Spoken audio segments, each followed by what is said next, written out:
මේ අපි ලබාගත් දැනුම අපි ලබාගත්ත මේ අත්දැකීම් ඔයගොල්ලොත් එක්ක බෙදා හදාගෙන තමයි මගේ ප්‍රධාන පරමාර්ථය. අනුරාධපුර බන්ධනාගාරයෙන් පුද්ගලයෙක් නිදහස් වීම සම්බන්ධ සමහරක් කට්ටිය කියනවා මේ ජනාධිපති දෙන්න සමාව දෙන්න තියෙන එක අයින් කරන්න ඕනේ කියලා. ඒක ඉතා භයානක සත්‍යයක්. නොදන්නකමට මේ විධායකයට මේ දින බලය අහෝසි කරන්න කතා කරන එක ඉතාමත් මුග්ධ ක්‍රියාවක් කියන එකද මගේ යෝජනාව. හැබැයි එංගලන්තේ අපි අහලා නැහැ මේ සමාව දීම බලය අභාවිතා කරලා තියෙනවා කියලා. ජනාධිපති දේශපාලන පක්ෂ නායකයෙක් දේශපාලනය කරනවා දේශපාලන කටයුතු තමයි ගොඩක් වෙලාවට කරන්නේ.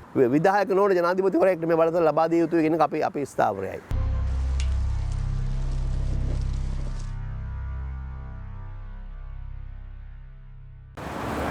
නාම රාජපක්ෂ කියන YouTube channel එක පටන් ගැනීම පරමාර්ථයෙන් උනේ මම බොහෝ වෙලාවට මුහුණු පොතේ ලියනවා.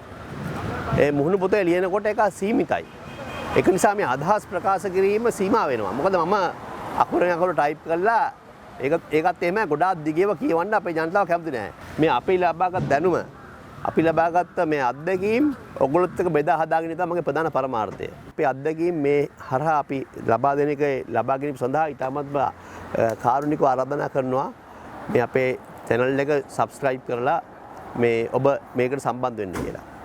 අද විශේෂ වශයෙන් අපි මම අද සාකච්ඡාවට කල්පනා කළේ දැන් අපේ ආණ්ඩුක්‍රම ව්‍යවස්ථාවේ 34 ව්‍යවස්ථාවේ තියෙනවා ජනාධිපතිවරයාට ඕනෑම පුද්ගලයෙක් අපරාධයකට වරදකරු වෙච්ච පුද්ගලයෙකුට ඕනෑම මට්ටමේ දඬුවමක් සමාව දෙන්න හැකියාවක් තියෙනවා.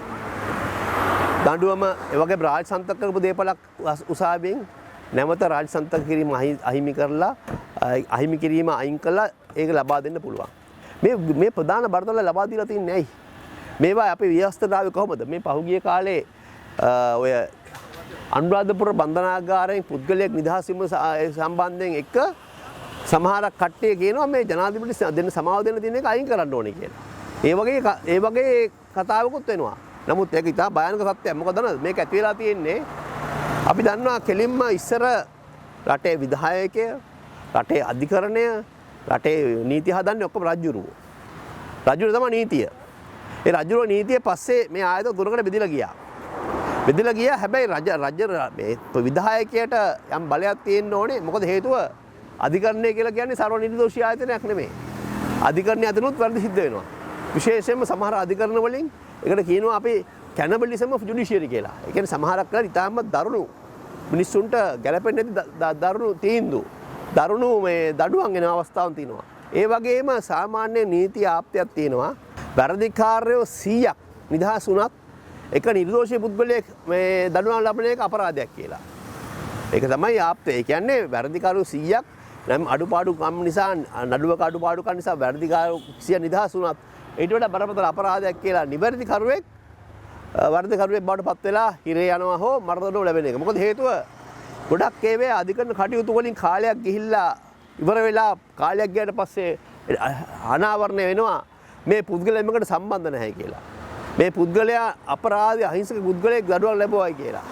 ඒ තත්ත්වයක තමයි මේ රජුරවන්ට අනිවාර්යයෙන් මේ සමානතර බලයක් තියෙන්නේ.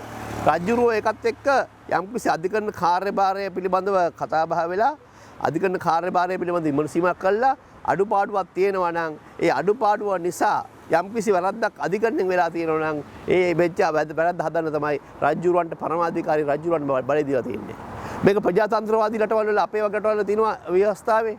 ඒ වගේම රාජාණ්ඩු වල තියෙනවා හැම රටකම තියෙනවා මේ රජුරවන්ට පරමාධිකාරී ව්‍යවස්ථාද විධායකයට මේ බලය දීලා. ඒක නිසා මේ නොදන්නකමට මේ විධායකයට මේ දින බලය අහෝසි කරන්න කතා කරන එක ඉතාමත් මුග්ධ ක්‍රියාවක් කියන එකද මගේ යෝජනාව. හැබැයි මේ ප්‍රශ්නේ තියෙන්නේ මේකයි ලංකාවේ. දැන් අපි අහනවා එංගලන්ත රැජිනට හෝ රජුරට මේ බලය තියෙනවා. සමාවදීන් බලය තියෙනවා. ඇමරිකාවේ ජනාධිපතිට සමාවදීන් බලය තියෙනවා. හැබැයි එංගලන්තේ අපි අහලා නැහැ මේ සමාවදීන් බලය අභාවිතා කරලා තියෙනවා කියලා.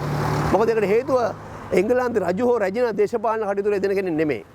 ලංකාවේ පක්ෂේ තියෙන්නේ ලංකාවේ ජනාධිපති දේශපාලන පක්ෂ නායකයෙක් දේශපාලනය කරනවා දේශපාලන කටයුතුම තමයි ගොඩක් වෙලාවට කරන්නේ. ඒකත් එක්ක ගොඩක් වෙලාවට සමාවදීන් දේශපාලනය සම්බන්ධ වෙලා තියෙනවා. විශේෂයෙන්ම මින්රෝයි ප්‍රනාන්දු කියන ඇමතිවරයාගේ බිරිඳ සමාවදීම මහින්ද රාජපක්ෂ. ඒ වගේම දුමින්ද සිල්වට සමාවදීම ගෝඨාභය රාජපක්ෂ. ඒ වගේම නොයෙකුත් ඒවා දේශපාලන කාරණා සම්බන්ධ වෙලා තියෙන නිසා ලංකාවේ ජනතාව අතර මතයක් තියෙනවා මේ ජනාධිපතිතුමාගේ බලතල අභාවිතා වෙනවා. ඒක නිසා මේක සුදුසු නැහැ කියන එක. අපි කළ යුත්තේ මේ අවභාවිත කරන්න තියෙන බලය දේශපාලන බලය අවභාවිතා කිරීම බලය මර්ධනය කරන යම් ව්‍යවස්ථා සංශෝධන ගෙනල්ලා හෝ ඒ වගේම දේශපාලන චරිතයක් නොවන විශේෂයෙන් අපි දක්කා අපේ 1978 ඉස්සර ලංකාවේ හිටියා විලියම් ගෝපල්ලව ජනාධිපතිතුමා වගේ හිටපු ආණ්ඩුකාරවරු වගේ අය දේශපාලන චරිත නෙමෙයි. ඒගොල්ලෝට තිබුණා මේ බලය. ඒ වගේ තැනකට කොමේ ගෙනලා ඒ කියන්නේ දේශපාලනඥයෙක් නොවන විධායකයෙකුට මේක ලබා දුන්නොත් මේවා අවබෝධය කරන්න එක වැරද්ද නැවති. ඒක නිසා මේක ලෝකෙ දීලා තියෙන්නේ නිකන් මේ ව්‍යවස්ථාවෙන් අපිට හිතුව ආකාරයට මේ ජනාධිපතිවරුන්ට පිස්සු කෙලින්න නෙමෙයි. මේක දීලා තියෙන්නේ යම්කිසි ලොකු සංකල්පයක් ඔළුව දරාගෙන. ඒතර ඒකත් එක්ක මේ තත්වය මේක සාකච්ඡාට බඳු වුණා අර ජනාධිපති සමාව යටතේ එන එකක්. ඒකෙදි අපි කියන්න ඕනේ කාරණයක් තියෙනවා. ලංකාවේ බන්ධනාගාර කියලා කියන්නේ සාමාන්‍ය බන්ධනාගාර සංකල්පය තමයි කෙනෙක් අපරාධයක් කළාම මේ පුද්ගලයාට මේක පුනරුත්ථාපනය කරන ආයතනයක්. නමුත් ලංකාවේ බන්ධනාගාර පුනරුත්ථාපන වශයෙන් ක්‍රියාත්මක වෙන්නේ නැහැ. මොකද ලංකාවේ පාසුකම් අඩු නිසා ඒ වගේ පුනරුත්ථාපනය කිරීමේ සමාජ විද්‍යාත්මක කාරණය අපේ ලංකාවේ ක්‍රියාත්මක නොකරන හින්දා ඒ කියන්නේ පුනරුත්ථාපනයේ සමාජ විද්‍යාඥයෝ අවශ්‍යයි. අපරාධ විද්‍යාඥයෝ අවශ්‍යයි. ඒ කට්ටිය සම්බන්ධ වෙන්නේ නැති නිසා මේක කෙලින්ම පොලිසියෙන් නඩු දානවා, උසාවියෙන් හිරේ දානවා, බන්ධනාගාරයෙන් දාලා මේගොල්ලෝ තියා ගන්නවා. ඒකත් එක්ක කිසි පුනරුත්ථාපනයේ කටයුතු නොවන නිසා විශේෂයෙන්ම ලංකාවේ අපරාධයකට ඉස්සෙල්ලාම චෝදනාපත් වෙලා හිරදොරවල් ලබන පුද්ගලයා එළියට එන්නේ පුනරුත්ථාපනයට නෙමෙයි. කවදාකවත් අපරාධ නොකරපු කෙනා අපරාධකාරයෙක් බවට පත් වෙලා තමයි ලංකාව එළියට එන්නේ. විශේෂයෙන්ම ලංකාවේ ඔය යම්කිසි කණ්ඩායමක අදහසක් තියෙනවා මේ යම්කිසි අපරාධයක් කරන්න බාර දෙන්නේ දවස් කීපයක් අර හිරේ ගිහලා අපිනියකොට. ඒගොල්ලොත් ඇවිල්ලා එළියට කියනවා මම මෙච්චර කල් හිටපු එකක් යකෝ මට මාත් එක්ක ශ්‍රී ලංකාවට එන්න එපා කියලා වගේ අදහසක් තියෙනවා ලංකාවේ. ඒක නිසා ලංකාවේ හිරගෙවල් නිරපරාධේ පිළිෙන එක වළක්වන්න අපි ව්‍යවස්ථාවන් අනුව නීති අනුව යම් ක්‍රියාත්මක වෙලා තියෙනවා. මොකද අපේ ලංකාවේ හිරගෙවල් 10000ක් ඉන්න ඕන නම් ඒ හිරගෙවල් 40000ක් විතර ඉන්නවා පිළිලා. ඉතින් ඒක ඇවිල්ලා ඊටමත් ප්‍රශ්නයක් ආණ්ඩුවටත් වේදමක් වැඩි වෙන දෙයක්. ඒක නිසා අපි මොකද්ද කරලා තියෙන්නේ? අපේ රටේ අපරාධ නඩු සංග්‍රහය ඒ වගේම රටේ නීති වලින් අපි සකස් කරලා තියෙනවා විශේෂයෙන්ම දඩ ගෙවන්න බැරුව බන්ධනාගාරගත වෙන ඒ වගේම වන්දි ගෙවන්න බැරුව බන්ධනාගාරගත වෙන අයට යම්කිසි ඒ බන්ධනාගාරගත වෙන අයට සමාවක් දීලා අඩු මේ එළියට දාන හැකියාවක් ජනාධිපතිතුමාට ලැබෙනවා. ඒ කියන්නේ වෙසක් උත්සවය නිදහස් දිනය වගේ එකකදී යම් ඒ වගේ කණ්ඩායම් අපි යොමු කරනවා දඩ ගෙවන්න බැරි කට්ටිය වන්දි ගෙවන්න බැරි කට්ටිය ඒ වගේ සුළු වැඩි දින කට්ටියගේ දඩුවම් කාලේ අඩු කිරීම වගේ දේවල් කරනවා. මේ දේ අවභාවිතා වීමක් වෙලා තියෙනවා. තවත් එකක් තමයි විශේෂයෙන්ම අනුරාධපුර බන්ධනාගාරයේ රඳවා තිබිච්ච පුද්ගලයාට ජනාධිපති සමාවක් හරි කිසි සමාවක් දෙන්න හැකියාවක් නැහැ. මොකද හේතුව ඒ පුද්ගලයා හිරකාරයෙක් නෙමෙයි වෙනකොට.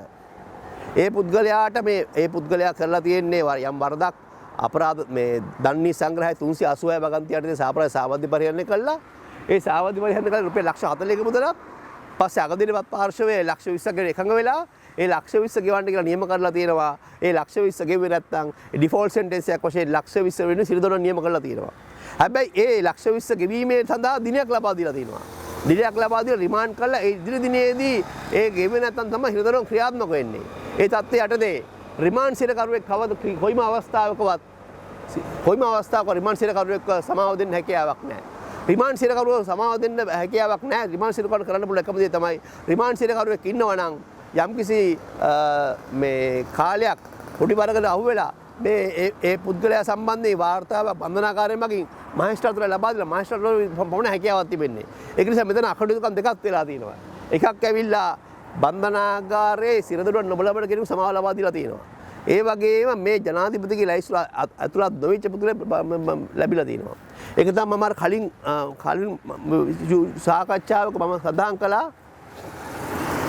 කලින් සාකච්ඡාවම සඳහන් කළා රටේ අරාජකවාදය කියලා. ඒක එකක් තමයි මේ බන්නන් හදන්නේ. මොකද හේතුව ජනාධිපතිතුමා දන්නේ නැහැ බන්ධනාගාරය මොකක්ද වෙන්නේ කියලා. බන්ධනාගාරය දන්නේ නැහැ ජනාධිපතිතුමා මොකක්ද වෙන්නේ කියලා. ඒ වගේම බන්ධනාගාරය දන්නේ නැහැ අධිකරණ අමාත්‍යාංශය මොකක්ද වෙන්නේ කියලා සත්‍ය තමයි වෙලා තියෙන්නේ. ඒ කියන්නේ එකකට එකක් සම්බන්ධකම් නැහැ.